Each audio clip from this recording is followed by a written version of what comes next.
Tara mga katrops, kain na tayo. Ayan no, ulam natin mga katrops. Oh. Pinakbet. Tapos meron ding pritong isda, tsaka sinahugan ko na nga rin pala ito ng isda kanina. Tara, kain na tayo. Buhos ko na lang dito.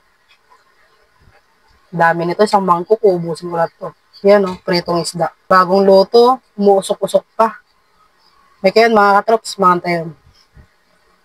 Okra, first bite. Hmm.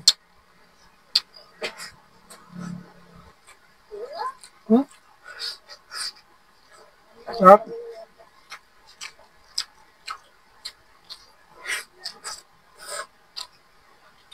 Yung mga ganitong klase na ulam sa probinsya. Ox na mga katrops. Goods na goods na. Hmm?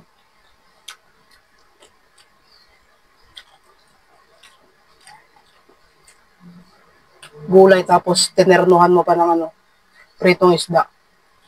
Quality. Yan. Hmm? Hmm. Hindi mas.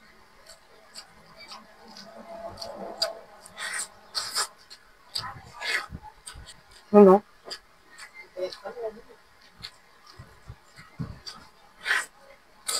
Hmm. Sa mga nagre-request nga pala ng ano, ng mga iba't ibang klase ng ulam na iluluto ko. Pasensya na muna kayo guys. Pasensya na muna kayo mga katrops kasi wala pa tayong extra money. Wala pa tayong extra budget. Kung ano lang kasi yung available dito sa kusina na pinapaluto nila. Yun lang yung ano niluluto ko.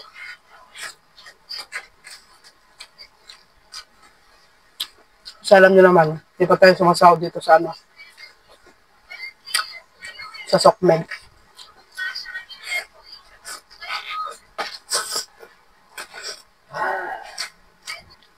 Kaya naman, sa mga nagre-request dyan, tsaka na mga katrops kapag sumahod na. Lahat ng mga nire-request nyo pagkaya na. Gagawin ko lahat yan.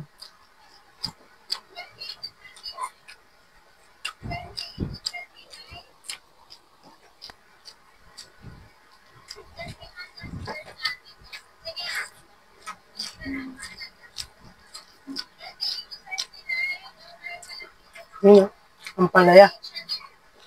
Hmm? Hmm. Yan o.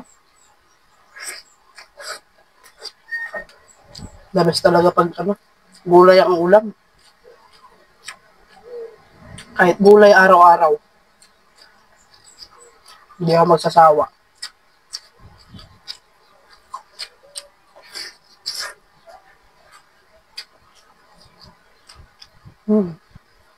Yan o.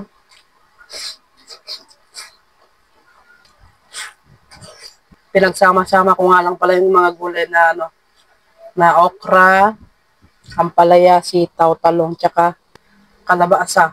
Tapos ito, sigarilyas. Ito kasi yung nabibili na naka-plastic-plastic dun sa ano, sa bayan.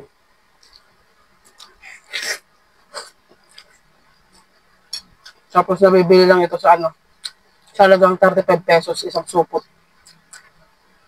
Di ba? Okay na. Kumuha ka ng 2 supot. Nakatipid ka na. Masustansya pa yung ulam mo.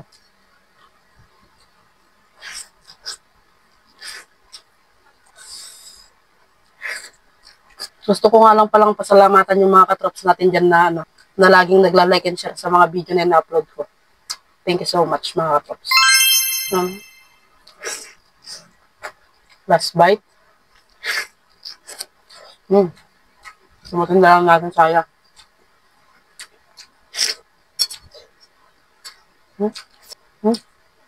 Quality.